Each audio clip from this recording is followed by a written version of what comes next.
(64페이지) 오늘 고전소설 수업의 테마는요, 공간의 이동에 따른 서사 전개인데요. 실제로 문제를 보면 오늘 수업의 테마가 조금 더 선명해질 거라고 생각이 드네요. 3번의 보기입니다. 바로 이거죠? 우리 3번 문제를 한번 읽어볼게요. 윗글의 공간의 구조를 보기와 같이 순차적으로 정리했다. 그래서 보기가 제시되어 있는데요. 짧지만 정말 중요한 정보입니다. 이 제시문이 여기 나와 있는 공간의 순서대로 진행이 될 거다라는 걸 미리 여러분들에게 제시해주고 있는 내용이기 때문에 당연히 여러분은 나 혼자 마음대로 읽을 것이 아니라 이 공간을 찾으려고 노력하시면서 제시문을 분석하셔야 되겠죠. 양주성, 토번의 진, 냉호, 양주성, 박, 번병의 진의 순서대로 공간이 나올 것이기 때문에 공간이 나올 때마다 체크하면서 넘어가야 되겠죠? 그렇다면 공간만 체크하고 넘어가면 될까요? 아니요. 실제로 이렇게 공간이 지속적으로 좀 자주 바뀌어 아주 많이 바뀌는 경우에는요, 그거에 따라서 사건 전개가 조금 복잡할 수 있기 때문에 신경 써서 공간을 체크하는 건 말할 것도 없고요. 사실 공간 체크와 더불어서 더 중요한 것은 공간에 따라서 달라지는 걸 정리해야죠. 뭐가 달라질까요? 인물이 달라지겠죠. 인물의 심리, 성격을 체크해 주셔야 되고요. 그 다음 두 번째, 사건을 정리해 줘야 되는데, 사건이라고 얘기하면 조금 어렵게 느껴질 수 있으니까 굵직굵직한 사건이 나온다면 물론 체크해 주시면 될 것 같고요. 그렇지 않다 하더라도 인물 사이의 갈등 양상 이런 것들을 정리하란 얘기예요. 또 하나, 실제 선택지를 가만히 들여다보면 인물과 사건에 대한 것만 나오는 것이 아니고요. 각 공간별로 연관성, 조금 더 어려운 말로 얘기하면 각 공간에 대한 인과관계 역시 파악해야지 여러분들이 어렵지 않게 문제를 풀 수 있을 것이기 때문에 여기에 포커스를 맞춰서 제시문을 읽도록 하겠습니다. 다시 한번 공간을 머릿속에 담고 제시문을 읽어주셔야 돼요. 자, 그럼 본격적으로 제시문을 읽을까 했더니 보기가 하나 더 있네요. 아주 중요한 정보를 주고 있죠? 보기에 의하면 이렇게 대립구도가 두 개가 나와 있는데요. 첫 번째 대립구도는 부마라는 인물과 참보라는 인물 사이에서의 갈등. 두 번째 장면으로 넘어갔더니 인물이 조금 달라졌네요. 원수와, 여기서 여러분 원수가 어떤 의미인지 알고 있죠? 원수를 갚겠어 할 때의 원수가 아니고요. 우두머리. 우두머리를 원수라고 얘기하기 때문에 명칭 반드시 알고 계셔야 돼요.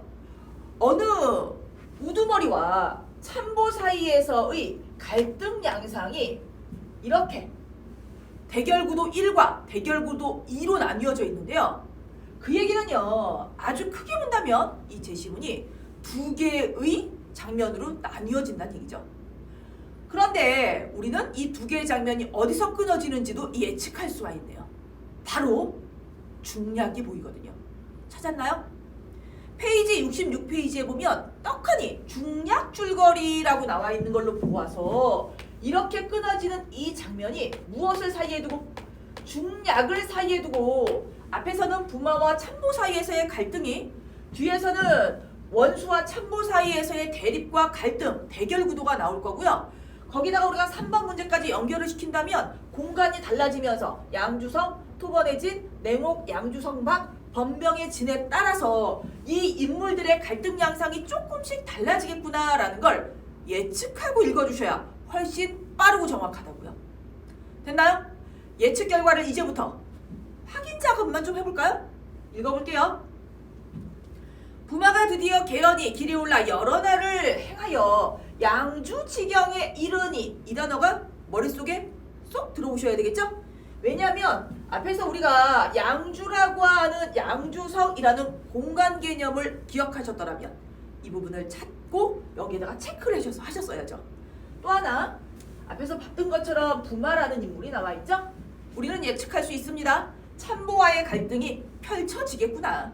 읽어볼게요. 양주지경에 이르니 태수적성이, 양주를 다스리는 태수적성이 양주 성문 밖까지 나와서, 지금 공간적 배경은 양주성이고요. 두 인물의 이야기죠. 부마가 적성을 만나는 이야기네요. 자, 읽겠습니다. 부마가 물어가로되, 이 사람의 얘기입니다. 그일에 적병의 소식이 어떠하뇨? 부마가 여기 온 이유가 밝혀지고 있죠. 적병과 연관된 이야기라는 걸 예측할 수가 있고요. 읽어볼게요. 적성이 대답하여 가로되, 적병의 소식을 자세하게 답변을 하겠죠. 그일에 적병의 소식을 탐문하온즉 토번이 화울로 더불어 연합하여 바야흐로 두 길로 들어와 침노할 것을 의논한다 하니, 군사가 각각 수십만이나 되고요. 병마가 강성하여 그 날카로운 기세를 가히 당치 못할 정도로 어마어마하게 토번이 쳐들어올 것이다 라는 걸 누구를 통해서?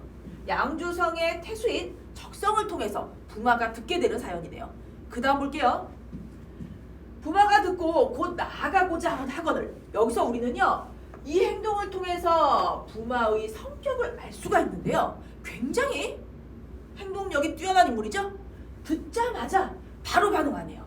적성이 가나요 가로되, 적병의 형세가 심히 강하니 갑자기 가시지는 못하오리다.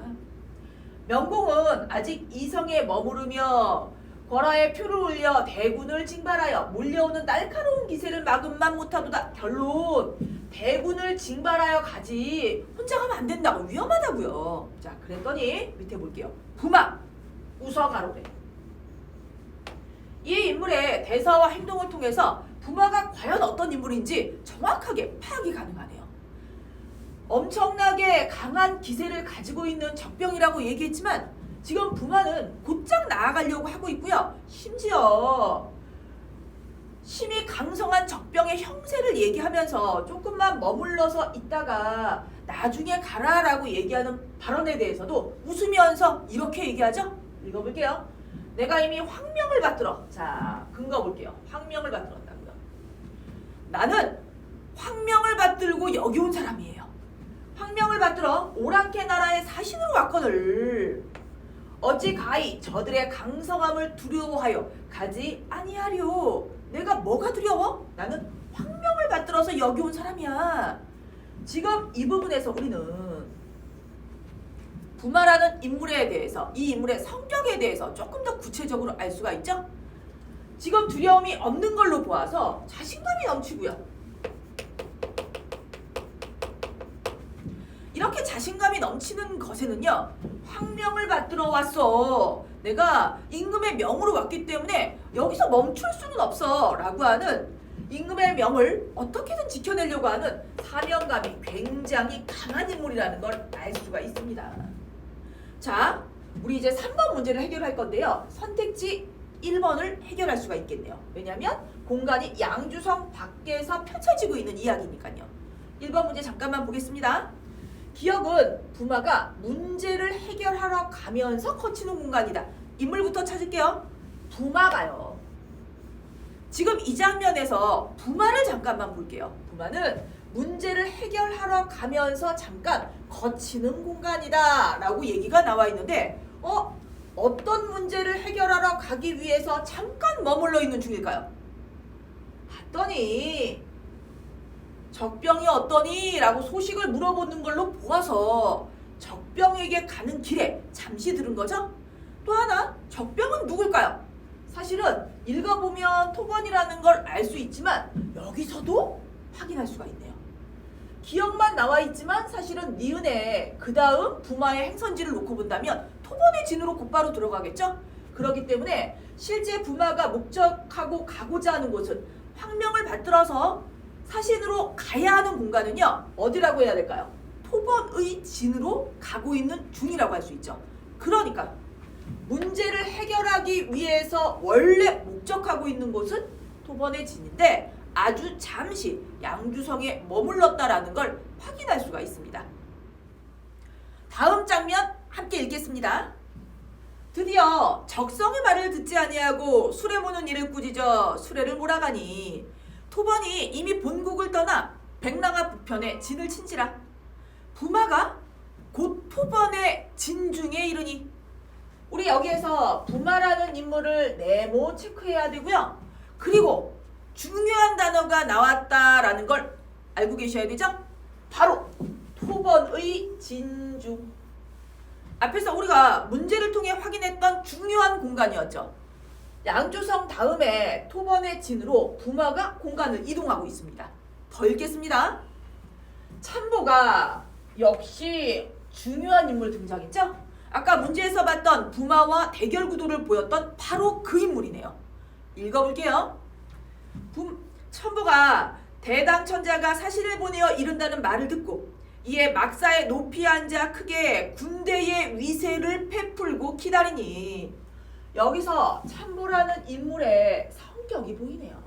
당당해 보이네요. 조금도 굽힐 것 같지 않은 모습이죠. 그 다음 읽어볼게요. 부마가 떳떳이 들어가되 이 인물도 보통 인물은 아니네요.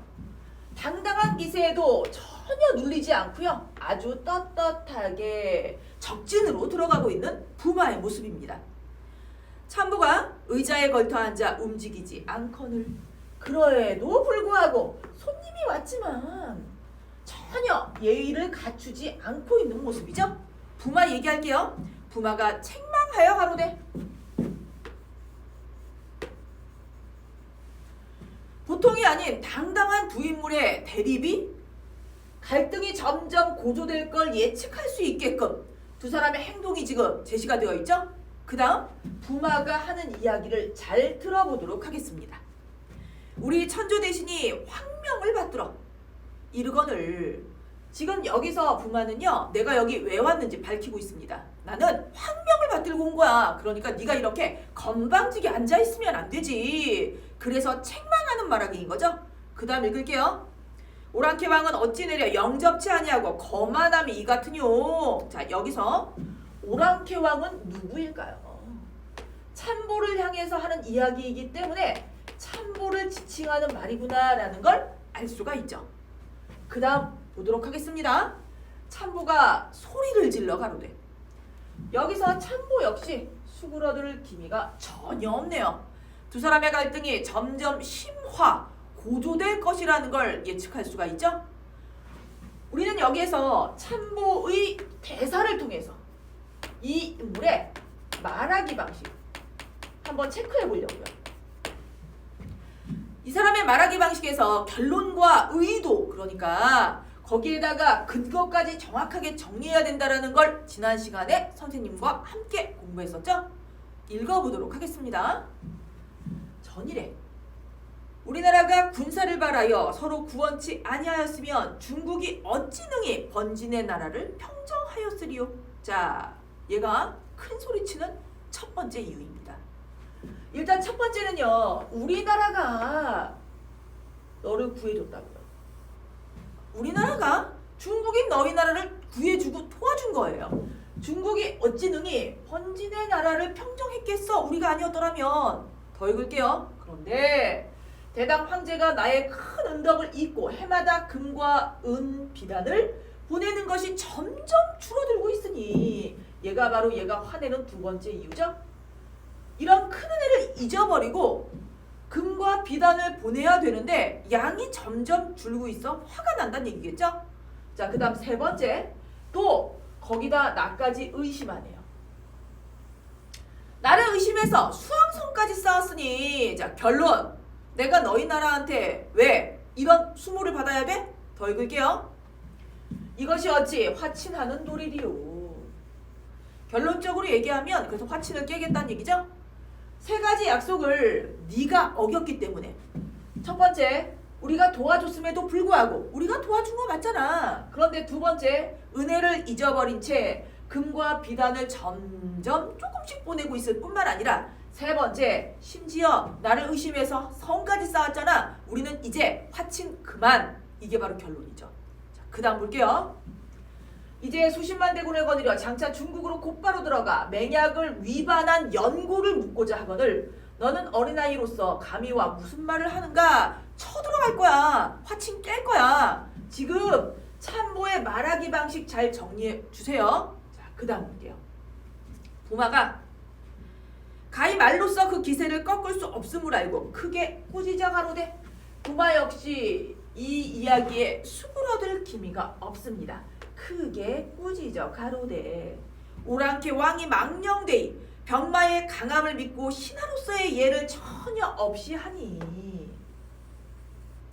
지금 여기서 부마의 말하기도 역시 잘 들여다보세요. 부마가 화를 내는 이유는요, 신하로서의 예를 갖추라고요. 그러니까 여기서 부마는 무슨 얘기를 하냐면 토번이 중국의 신하 아니야 라는 위치를 정확하게 짚어주고 있는 부분입니다. 그 다음 읽을게요. 천자께서 만일 사신의 명에 항거하였다는 말씀을 들으시면 며칠 못 가 마땅히 문죄하는 군사를 일으켜 오랑캐 소탕할 거야. 너희 이러면 안 돼 라고 지금 혼내고 있는 중이죠. 자, 그 다음 이 말의 참고는 머리 끝까지 박아놨네요.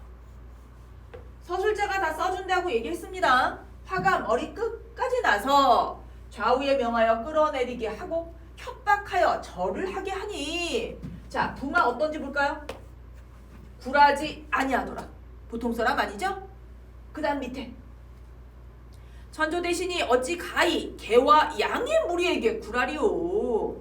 여기서 비유적인 표현인데 개와 양의 무리는 누구를 얘기하는 걸까요? 당연히 참보를 포함한 바로 이 토번을 얘기하는 거죠.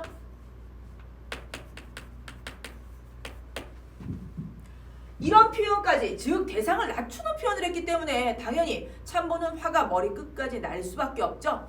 이런 표현을 썼다는 건 부마가 굴하거나 수그러들 기미가 전혀 없다라는 의미죠. 어떤 위협을 받고서라도 이런 당당함을 보이고 있는 부마의 성격이죠. 그 다음 볼게요. 참보가 더욱 노하여 무사로 하여금 배워내라 하니 번자 아이영이 가나여 가로되 들은즉 이 사람은 대당 천자의 부마라고 하니까 아직 내목에 가두었다가 당의 군대를 무찌른 후에 베어도 늦지 아니하리이다. 안 베겠다는 게 아니에요. 잠깐 참았다가 다 소탕한 다음에 어디 가두었다가 그때까지 내목에 잠깐 가두었다가 후에 베어도 늦지 않으리라 라고 이야기하는 번장의 모습이죠. 우리 여기서 내목이라는 단어 체크해야 되고요. 우리 선택지 2번 문제 좀 잠깐만 볼까요? 지금 토번의 진에서 벌어지고 있는 사건이고요. 주된 갈등은 부마와 참보 사이에서의 갈등이라는 걸 우리가 아까 문제에 있는 보기를 통해서도 알 수가 있었고 이게 첫 번째 대결 구도 장면인 거죠. 그러니까 자 2번을 보면 니은은 참보가 부마에 대한 주어 먼저 참보라는 인물이 부마에 대한 처형을 유보하는 공간이다. 베어라 라고 얘기를 했는데 후에 베어도 늦지 아니하리이다. 잠시 뒤로 미룬다고요. 안 베겠다는 게 아니죠. 그래서 2번 선택지는 이 장면에 대한 맞는 설명이라고 할 수 있죠. 다음 장면입니다. 참보가 그 말을 쫓아 좌우를 명하여 붙들어가 부마를 내목에 가두게 하더라. 내목이라고 하는 공간, 우리가 앞에서 문제를 통해서 꼭 체크해야만 됐던 공간이었다라는 거 기억하시죠? 그 다음을 볼게요. 부마가 절모에 절하고 의연히 나아가 옥문 밖에 이르니 절모라는 뜻은요. 뒤에 뜻풀이 나와 있죠? 천자가 주는 깃발이라는 의미이기 때문에 마치 천자에게 예를 갖추듯 부마가 절모에 절을 하고 있는 장면이네요. 그렇다면 내목은 실제 어떤 공간인지 뒷부분을 한번 읽어볼까요? 자, 사면이 산인 가운데 다만 초옥이 수칸 있으되 얼음과 눈이 가득하고 또 마을에 연기가 없어. 내목이라는 공간이 어떤 공간인지 여기 있네요. 얼음과 눈이 가득한 공간이고요. 그러다 보니까 추위를 견뎌야만 하는 공간이었던 거죠. 읽어보겠습니다. 다만 깨닫건대 냉기가 몸을 뚫어 얼어 쓰러져 죽을 지경에 이른지라. 자, 이 부분을 볼게요. 지금 이 장면에서는요, 부마라는 핵심 인물이 시련을 겪고 있는 장면이고요. 중요한 건 고전소설 시련이 나왔으면 이 시련을 극복하는 이야기가 전개되겠구나를 예측하셨어야죠. 고전소설의 구조는 굉장히 단순하다라고 얘기했습니다. 중요한 건 이 시련을 어떻게 극복하느냐인데 둘 중 하나일 거예요. 극복은 100% 확실한데요. 자기의 능력으로 극복하느냐, 그렇지 않으면 조력자가 등장하느냐. 읽어볼게요. 부마가 문득 원수의 작별할 때의 말을 생각하고 급히 비단 주머니를 열어보네요. 비단 주머니는 원수가 작별할 때 말하면서 준 물건이겠네요. 읽어볼게요. 그 안에 내부에 말이 써있으되 내목에 갇히게 되어 이 환약을 먹으면 무사히 환국하고 기한을 면하리라 라고. 지금 이 부분은요, 어디에 써있는? 비단 주머니에 써있는 내용인데요. 이걸 쓴 사람은 당연히 원수겠죠? 우린 이 부분에서 원수가 가지고 있는 앞에 무슨 일이 일어날지를 너무 잘 알고 있는 인물이네요. 즉 초월적 능력을 가지고 있는 인물이라는 걸 알 수가 있죠. 또 하나, 지금 시련을 겪고 있는 건 부마인데요.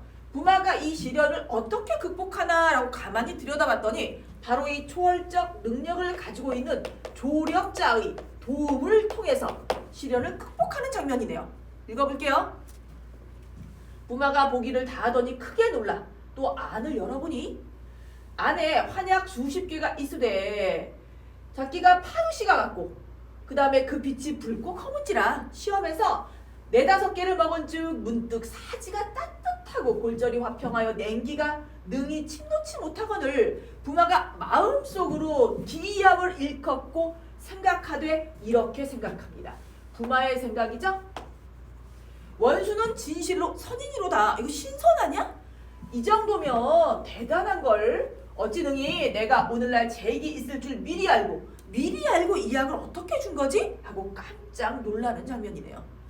지금 이 부분에서 알약을 먹었더니 너무 아무렇지도 않게 갑자기 온몸이 따뜻해지고 있는 걸로 보아서 고전 소설이 가지고 있는 특징 중에 하나였죠. 전기성. 비현실적인 요소 전기성이 드러나 있는 장면이라는 걸 알 수가 있죠. 그 다음 볼게요. 이로부터 마침내 마음을 편안히 하여 명을 기다리되 처하기를 태연히 하여 조금도 내목으로서 괴로움이 다 사라지고 없어지더라. 중략 줄거리 볼게요. 이걸 기점으로 해서 첫 번째 장면, 부마와 참보 사이의 갈등, 대결 구도가 끝났다라는 걸 알려주는 부분이죠. 정리해보면 천자는 부마가 토번에 사신으로 떠난 후 소식이 끊기고 번병이 자주 침입하자 토번을 정벌하기로 한다. 이에 원수가 뛰어난 능력을 가지고 있었던 원수가 토번을 소탕하고 부마를 구해오겠다고 출정 허락받는다. 아까 보기에 나와있던 내용과 연결시킨다면 이렇게 해서 원수와 누구 사이에? 참보 사이에서의 대결 구도가 다음 장면에서 펼쳐지게 되는구나 라는 걸 예측할 수가 있고요. 우리 3번 문제 먼저 해결할까요? 지금 이 내목이라는 공간에서 벌어지고 있는 사건에 대한 걸 선택지로 출제를 했는데요. 3번 보면 부마가 조력자의 도움 없이 위기를 벗어나는 공간이다. 지금 시련을 극복하는 이야기인 거 맞고요. 다만 조력자의 도움이 없었던 것이 아니라 누구의 도움? 초월적 능력을 가지고 있었던 원수, 조력자의 도움을 받아서 위기에서 벗어나는 장면이었죠. 우리 2번 문제 하나만 더 들여다볼 건데요. 이번에 비단 주머니의 서사적 기능을 물어보고 있네요. 사실 문제는 안 어려워요. 선생님이 정답을 찾기 위해서가 아니라 이거 서사적 기능을 물어보는 문제가 많이 출제되기 때문에 이 문제를 좀 확인을 해보려고요. 실제로 서사적 기능이라는 문제가 출제가 된다면 출제자의 의도는요. 서사, 줄거리 흐름, 사건의 흐름에 있어서 비단주머니라는 소재가 가지고 있는 기능을 찾으라는 얘기인데요. 이 문제를 풀기 위해서는요, 비단주머니 이후에 펼쳐지는 사건이나 인물의 대사를 잘 들여다보셔야 됩니다. 뒤를 봤더니 비단주머니를 통해서 원수가 결국은 시련을 겪고 있는 부마를 위기에서 구해주는 이야기인데요. 중요한 건 여기서 원수의 대사죠. 원수는 부마의 대사죠. 부마는 이 비단주머니를 통해서 원수가 선인이구나 라는 걸 깨닫는 대사가 등장을 하는데요. 그래서 2번을 보면 서사적 기능으로 가장 적절한 거 하나만 찾으라면 이후에 펼쳐지는 이야기, 이후에 펼쳐지는 장면에 집중해서 정답을 골라주시면 되죠. 당연히 정답은요 3번이죠. 3번이 정답인 이유는요 이 부분 때문이에요. 지금 정답이 중요한 게 아니라 서사적 기능을 어떻게 해결하는지 거기에 포커스를 맞춰서 이 2번 문제를 확인해 주시면 되겠네요. 중략 이후의 장면은요 앞에서 우리가 보기에서 확인했던 것처럼 대결 구도 이겠죠? 보기 내용대로라면 원수와 참보 사이의 갈등일 것이고요. 우리는 고전소설이 가지고 있는 전형적 줄거리대로라면 당연히 원수가 승리할 것이다 라는 것도 이미 예측할 수가 있죠. 자, 이제 두 개의 공간이 남아있죠. 양주성박이라고 하는 공간과 범병해진이라고 하는 공간이 나올 것이기 때문에 체크를 하시고요. 여러분들이 이 대결 구도가 어떻게 전개되는지 읽어보도록 할 거예요. 시간은 딱 1분만 드리도록 하겠습니다. 지금부터 시작!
자, 이제 선생님이랑 공간을 중심으로 간단하게 정리만 할 건데요. 우선 양주성밖에 해당하는 부분을 잠깐 읽을게요. 처음 부분이요. 이때 참모가 이미 양주성을 함락시키면 양주성이라는 공간 체크해야죠. 우리가 보기에서 확인하면서 반드시 체크해야지라고 결심한 공간이었거든요. 그 다음 볼게요. 태소적성이 힘을 다하여 싸우다가 사로잡힌 바가 되었으나 굴하지 아니하고 죽는 공간이네요. 지금 여기서 태소적성은 죽음을 맞이하게 되고요. 그 다음 볼게요. 원수가 마침내 표를 올려 적성의 충절을 기리기를 청하더라. 더불어서 이 공간은요. 원수가 적성의 충절을 기리기를 청하는 공간이네요. 자, 4번 볼까요? 리을은 원수가 그러니까 양주성을 얘기하는 거죠. 충신의 충절을 기리기를 청하는 공간이다. 여기서 충신이라고 추상화되어서 표현되어 있지만 구체적인 인물을 대응시킨다면 바로 적성이죠. 그러니까 4번 선택지는 맞는 설명이네요. 자, 그 다음에 5번 범병해진이 어디 나오는지 잠깐 확인해 볼까요? 바로 여기 있습니다. 범병의 진중으로 들어가는 장면인데요. 범병이 잔든 중에 고함 소리를 듣고 놀랍게요. 갑옷을 입고 말에 오르지 못하고 흩어져 버리고요. 결국 최종적으로 항복하는 이야기로 마무리가 지어져서 우리가 예상한 대로 두 번째 대결 구도에서 원수가 승리하는 장면입니다. 이 원수의 승리 장면을 통해서 우리는 원수의 능력을 알 수가 있는데요. 예상하고 전략을 잘 세워서 최종적으로 승리로 이끌어내고 있는 원수의 위대한 모습이 제시가 되어 있죠? 그렇다면 5번을 볼까요? 미음은 원수의 치밀한 계획이 실현되는 공간이기 때문에 원수의 뛰어난 능력을 확인할 수 있는 장면이었습니다.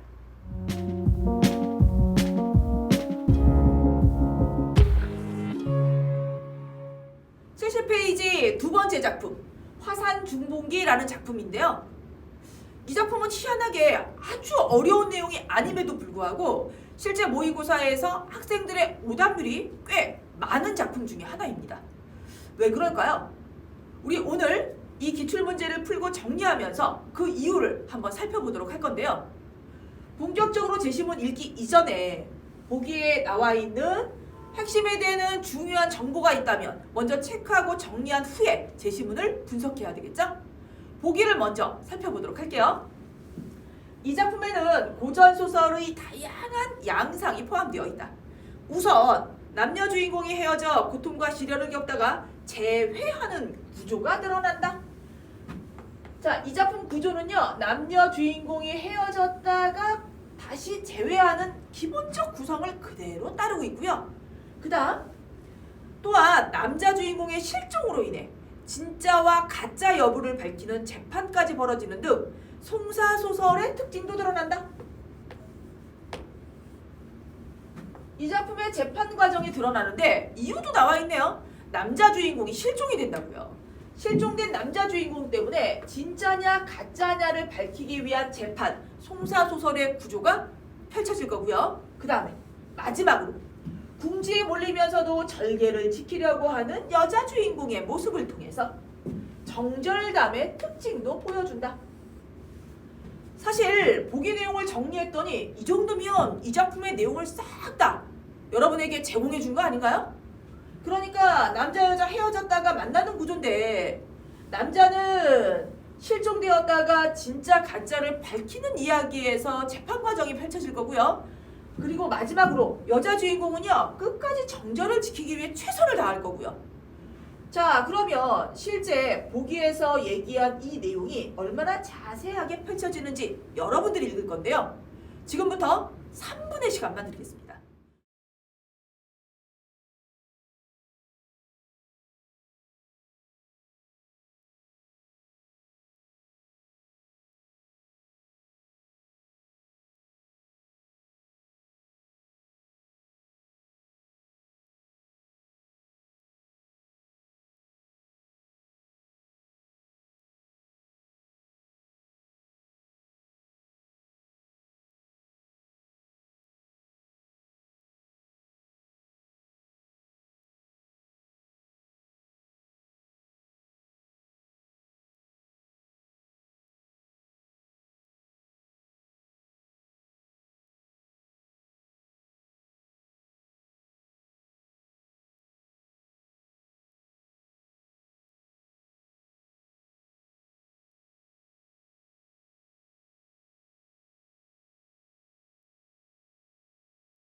자, 이제 선생님이랑 정리를 한번 해볼까요? 이 작품을 읽고 선생님, 저는 내용이 조금 헷갈리는데요? 하는 학생이 있다면 앞부분 줄거리를 소홀히 했기 때문입니다. 바로 이 부분이죠. 실제로 고전소설은요, 길이가 길기 때문에 학생들이 시간에 쫓기다 보니까 문제를 풀라고 했을 때 앞부분 줄거리 대충 읽은 다음에 제시문으로 곧바로 들어가는 경우가 상당히 많은데, 이럴 때 자기도 모르는 사이에 엄청난 실수를 저지르게 된다는 사실을 명심하시기 바랍니다. 앞부분 줄거리에는요, 인물에 대한, 사건에 대한 핵심 정보를 주도록 되어 있기 때문에 사실 이 줄거리를 정확하게 파악하고 제시문을 읽는 것이 훨씬 더 빠르고 정확하거든요. 우리 한번 읽어볼까요? 김선욱이 가출한 뒤 인물 체크하시고요. 앞에서 언급했던 것처럼 가출하는 이야기가 나와 있습니다. 욕심이 난 형욱은 가짜 선홍이를 내세우게 되는데요. 우리가 보기에서 읽었던 진짜와 가짜 여부를 확인하기 위한 송사가 펼쳐지겠네요. 이 송사가 펼쳐지게 된 이유는요, 얘가 욕심 때문에 가짜를 내세웠기 때문인데요. 그 다음 볼게요. 부인 이씨만은 정절당, 그가 남편이 아니라며 거부하다가 정절을 지키는 여자인 거죠. 내 남편이 아닌데 내 남편으로 받아들일 수 없어. 병자로 몰려 결국은 친정으로 쫓겨난다. 결국 조정에까지 이 일이 알려지면서 임금은 어사를 파견하게 되고요. 진어사는 3년 만에 상원함에서 진짜 김선욱을 찾게 됩니다. 가출했던 김선욱을 잠깐, 우리 지금 오늘 무슨 수업을 듣고 있는지 알고 계시나요? 고전소설의 테마가 공간 이동에 따른이라고 얘기를 했었죠. 그래서 공간 체크를 해야 되는데요. 어디서? 상원함에서. 진짜 김선욱을 찾게 된 공간이 상원함이구나라는 걸 체크했어야 된다는 얘기예요. 그 얘기는 오늘 우리가 공간 이동이라고 하는 테마이기 때문에 체크를 해야 된다? 아니죠. 여러분들은요, 정확한 고전소설의 내용 파악을 위해서 사실 반드시 공간의 이동이나 공간에 대한 정보가 나온다면 체크를 해둬야 되는데요. 인물 파악뿐만 아니라 이렇게 공간에 대한 정보까지도 체크해야 된다는 걸 오늘 이 시간을 통해서 명심해 주시기 바랍니다. 그 다음 읽을게요. 그리고 이 씨의 정절을 선옥에게 확인시키고자 그를 종인으로 변장시킨 후 재판을 제기한다. 잠깐, 아주 중요한 정보가 나와 있죠. 지금 진어사가 진짜 김선옥을 찾았지만 이게 진짜야 라고 내세우지 않는 이유가 나와 있죠. 의도가 나와 있다고요. 왜냐면 이 씨의 정절을 선옥에게 확인시키기 위해서. 이 얘기는요, 드러나 있진 않지만 남편인 김선욱이 왜 가출했는지를 짐작할 수가 있습니다. 이 씨의 정절을 의심했기 때문이겠죠? 여기서 진어사가 일부러 이런 쇼를 벌이고 있는 이유는요, 이 씨의 정절을 확인시켜야 김선욱이 가출하지 않고 다시 제대로 된 마음으로 집으로 돌아올 수 있기 때문이죠. 그리고 또 하나 정말 중요한 내용이 남아 있는데요. 여기서 그를 종인으로 변장시켰다라고 나와 있죠. 종인은요, 당연히 진어사 밑에서 일하는 하인을 얘기하는데 지금 누구를? 이 진짜 김선욱을요, 종인으로 변장시켰다. 고전소설에서 내용 파악을 못한다면, 내용 파악이 너무 어려워졌다면 여러분들이 그 순간 인물 파악을 제대로 못했다라는 의미입니다. 지금 이 현장에 진짜 김선욱이 종인으로 변장해서 재판하는 과정에 참여하고 있다는 거 기억해 주시기 바랍니다. 그 다음 볼게요. 이때 김선욱의 부친인 김처사와 이 씨의 부친인 이통판을 비롯한 양가 가족 하인들까지 다 모여서 재판 과정을 지켜보는 중이죠. 송사 과정을 지켜보는 중이죠. 자, A만 좀 읽어볼게요. 왜냐면 3번의 말하기 방식, 말하는 인물의 태도에 대한 이 문제 좀 살펴보려고요. A만 나와 있기 때문에 A 부분만 읽고 A에 해당하는 것만 체크를 할 건데, 여기서 인물의 태도는요, 그러니까 대사이기 때문에 이 말을 하고 있는, 이 대사를 하고 있는 이죠? 이 말을 하고 있는 인물의 태도라고 나와 있는데 태도도 맞고요. 인물의 의도도 맞고요. 어쨌건 겉에 드러나 있는 내용들을 통해서 실제 이 대사를 하고 있는 인물의 태도와 의도를 제대로 파악했는지를 여러분들에게 물어보는 문제입니다. 자, A 읽어볼게요. 옛말씀에 하였으되 만승지군은 빼앗기시우나 필부의 뜻은 빼앗지 못한다 라고 하였으니, 자, 인용하고 있습니다. 그러니까 옛날 말씀을 인용해서 자기의 주장, 자기의 말하기, 자기의 의견을 설득, 의견을 강화시키기 위한 방법 중에 하나죠. 옛날 이야기, 옛 말씀을 인용해서 그 다음 볼게요. 이제 왕명으로 죽이시면 진실로 달게 받는 바이오나. 결론! 달게 받겠다고요. 그런데 근거 찾았어야죠. 얘가 달게 받는 이유는요. 왕명으로 죽이신다면. 지금 이 대사는요. 이 씨가 진어사에게 하고 있는 대사인데요. 만약 네가 왕명으로 나를 죽여라 라고 한다면 나 그거 죽음을 그대로 받아들이겠다고요. 이유는 그것이 왕명이라면. 그리고 진어사? 당신은 왕명을 전달하는 사람이잖아요. 자, 더 읽을게요. 다만 부군을 만나지 못하고 죽사오며 미망인의 원호는 구제할 것이 없을 것이오. 이후에 부군이 비록 돌아온다 하더라도 진위를 분별할 자가 없사오니 우리 지압이 내 남편 신세 어떡해요? 자, 마침내 거린을 면치 못할 것이니 내 남편 때문에라도 죽는 게 서럽다고요. 죽지 않겠다는 게 아니에요. 남편 때문에. 의도 이해했나요? 자, 그렇다면 3번 문제 볼게요. A, B에 나타난인데 A만 본다면 A에 나타난 인물의 말하는 태도를 보셔야 되겠죠? 지금 이 부분 이 씨의 대사입니다. 자, 1번부터 A에는 상대방 걱정하는 대사가 드러나 있습니다. 맞나요? 맞죠? 여기서 상대방이 누구를 걱정하는, 지아비, 즉 선옥을 걱정하는 대사가 여기 있었죠. 우리 지아비 신세 어떡해요? 내가 죽고 나면 진짜 남편을 알아볼 수 있는 사람은 하나도 없는데. 자, 그 다음이요. 2번 볼게요. 타인의 권위를 인정하는. 지금 이 부분에서 타인의 권위를 인정하는 내용이 있었나요? 의도가 있었나요? 태도가 있었을까요? 가만히 들여다보셔야 돼요. 사실 이 타인이 누군지를 알면 조금 쉬운데요. 앞에서 상대방이 누군지를 알았더라면 조금 더 찾기 쉬웠던 것처럼요. 여기 상대방을 걱정하는 이라고 문제를 출제하지 않고 출제자가 여러분들에게 조금 쉽게 문제를 출제할 의도였다면 이렇게 썼을 거예요. 선옥이를 걱정하는 이라고 쓰면 되게 분명해지죠. 사실 2번 조금 헷갈려요 라고 얘기할 수 있는데 이 타인을 이렇게 바꿔볼게요. 진어사의 권위를 인정하는. 맞나요? 내지는 왕명, 임금의 권위를 인정하는. 맞나요? 맞는 설명이죠. 지금 이 부분에서요. 왕명으로 죽이신다면 진어사의 권위도 인정하는 거죠. 진어사가 왕명을 대신 전달하고 있는 인물이라는 상대방에 대한 권위를 인정하고 있는 말하기 방식인 거죠. 그래서 만약에 A만 가지고 정답을 찾으라고 한다면 적절한 것은 1번도 맞고 2번도 맞다라고 할 수 있네요.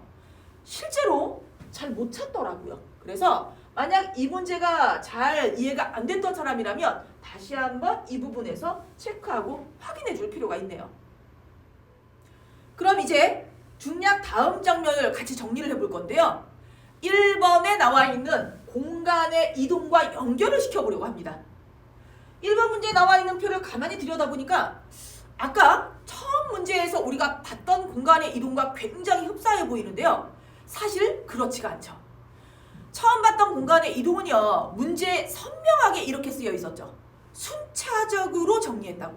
그런데 1번 문제는 이렇게 쓰여 있네요. 인물의 이동 경로니까 인물의 이동 경로를 다시 이렇게 재구성해 놓은 것이지 실제 장면에서 이게 순서대로 나오지 않을 가능성이 있다라는 얘기입니다. 그래서 앞에서 순차적으로 나온 것과 지금 나와 있는 이 인물의 이동 경로 중에서 어느 것이 파악하기 더 어렵냐라고 물어본다면 당연히 이거겠죠?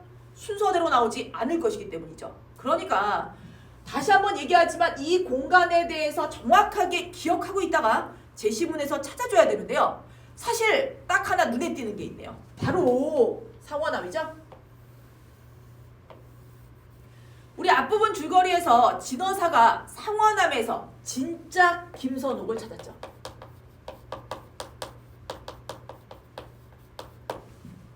그럼 나머지가 어떻게 되어 있었는지 이제 확인해 보면 되겠죠? 읽어보도록 할게요. 어사는 왕이니라. 이곳 백성의 부모요 상하 관속은 모두 나의 집 하인이라 하고 가마에 주렴을 떨치고 바로 청상에 올라 어사의 종인을 붙들고 실제 내용 파악 못했던 대다수의 아이들은요 여기서 딱 막혔더라고요. 여기 지금 종인이 나와있죠?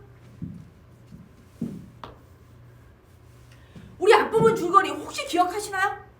이 종인이 바로 선옥이었다는 걸. 앞에서 우리가 진어사가 기억하세요?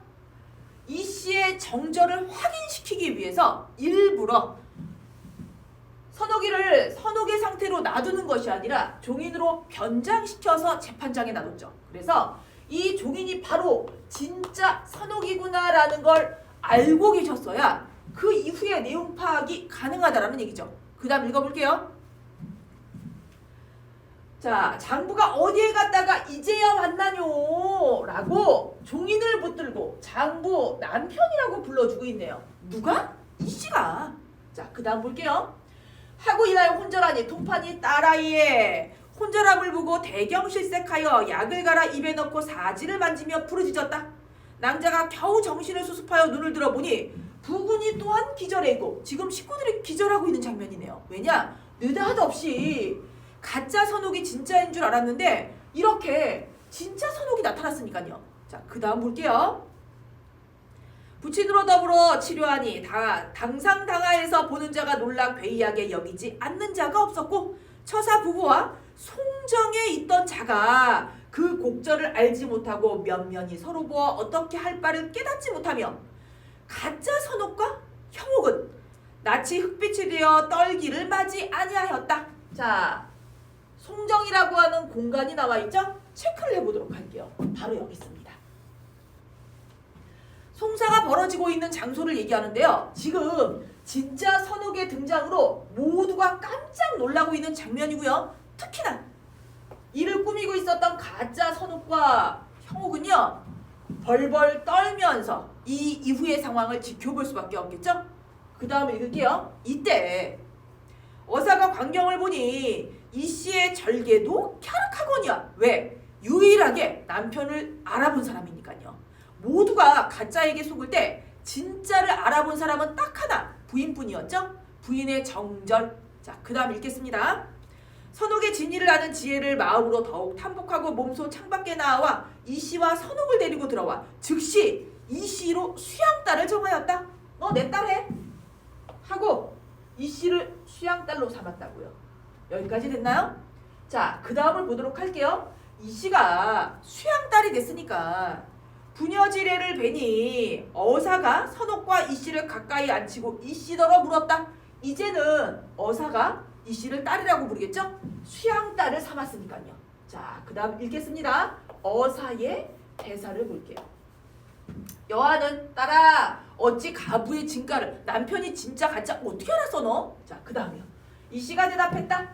이 씨의 대답을 볼게요. 어떻게 알았냐면요. 가부의 앞니에는요 참깨만한 푸른 점이 있거든요. 이걸로 알았어요. 참깨만한 점이 이에 있다라는 건 이만한 건데 이만한 차이점 때문에 남편을 알아볼 정도로 지금 여기서 이 씨에게 강조되고 있는 모습은요. 아까 보기에서 봤던 것처럼 정절입니다. 자, 그 다음 읽을게요. 이걸로 알았지. 다른 데는 저놈과 과연 추호도 차이가 하나도 없습니다. 그러니까 다 속아 넘어갔죠. 아버지 어머니조차 지금 가짜에게 속아 넘어간 형국이었거든요. 그 다음 볼게요. 어사가 그 영민함을 차탄하고 선옥에게 일러 이제 아직 해결되지 않은 문제가 있죠. 선옥아, 자 이번엔 너에게 묻겠다. 어사의 질문입니다. 너의 부인이 나의 여아가 되었으니 내 딸 됐어. 이제 수양딸이니까 너는 곧 나의 사위라. 너희들이 이제 만났으니 각각 정해도 편하니와 우선 네가 절에서 떠난 연고를 자세히 하여 피차 의혹되는 마음이 없게 하라. 지금 여기서 아직 해결되지 않은 문제가 있다고요. 바로 절이라는 공간이 나와 있죠. 송정이라는 공간과 절이라고 하는 공간인데요. 자, 순서가 지금 엉망진창인 거 보이시나요? 송정에서부터 출발을 했고요. 그러니까 다시 거슬러 올라가서 여기서부터 또다시 인물 선옥이가 이동하는 경로가 나오겠네요. 왜 공간이 이렇게 제시되어 있는지 이제 이해할 수 있을 것 같네요. 공간이 순서대로가 아니라 재판하는 과정에서 과거 선옥이의 행적을 보여주기 위한 공간의 변화를 1번 문제로 출제를 한 거죠. 자, 어쨌건 중요한 건 선옥이 절을 떠난 이유가 이제부터 펼쳐질 것이고요. 그 내용이 이 사건을 전개시키는 데 있어서 아주 중요하다는 걸 알 수가 있습니다. 이제 마지막으로 선옥의 대사를 통해서 가출한 이유를 한번 살펴볼까요? 당연히 여기 나와 있는 공간을 중심으로 체크를 했어야 되는 거 알고 계시죠? 우리도 역시 마찬가지 공간 중심으로 한번 살펴볼게요. 자, 첫 번째, 그대의 처소에서 어떤 일이 있었는지 볼게요. 그대가 어떤 의관한 남자와 더불어 희롱하는 장면을 보게 되죠. 이것 때문에 우리가 앞에서 기억하시나요? 앞부분 줄거리에서 종인으로 선옥을 변장시킨 이유가 이 씨의 정절을 확인시키기 위해서 이유가 이것 때문이었다라는 걸 확인할 수가 있네요. 그 다음 볼게요.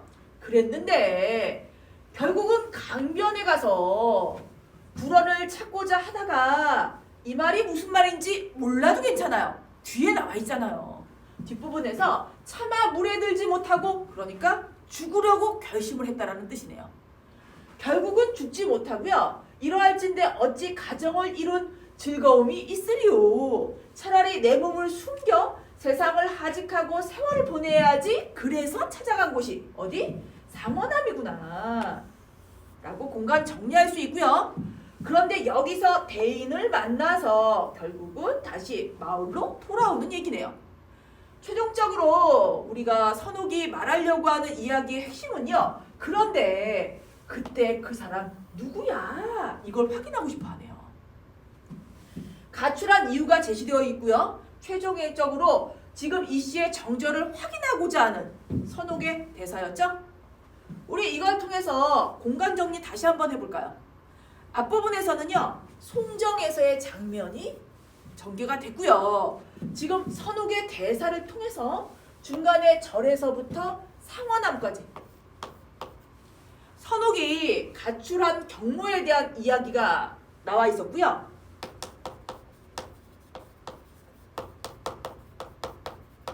지금 나와 있는 이 공간은요. 제시문의 순서대로 나오는 것이 아니라 사건을 선옥의 이동 경로에 따라서 재구성되어 있는 공간의 이동이었다라는 걸 알 수가 있습니다. 그 다음에 마지막에 나와 있는 이 부분을 통해서 인물의 말하는 태도를 한번 확인해 보려고요. 이 이야기를 다 들은 낭자의 얘기죠. 장부가 이렇게 나의 마음을 모르다뇨. 이같이 의심을 할진데 의심하는 거잖아요. 지금 여기서 낭자의 의도는요. 난 결백해져 그러니까. 자, 그때 바로 들어와 왜 하늘 풀지 아니하였습니까? 그때 그 사람 지금 이 송정에 있으니까 찾아보세요. 우리는 뒷부분을 읽었기 때문에 이 사람이 누군지 알 수 있죠? 12옥란이었죠. 그러니까 결론적으로 선옥이가 오해를 했다라는 걸 확인할 수가 있습니다. 우리 3번 문제 B에 해당하는 것만 한번 볼까요? B의 인물의 태도는요. 상대방을 신뢰하는 태도 아니고요. 타인을 원망하는, 여기서 타인이라고 표현되어 있지만 결국은요. 남편이 선옥에 대한 원망의 감정이 드러나 있었죠. 그래서 정답은 2번이죠.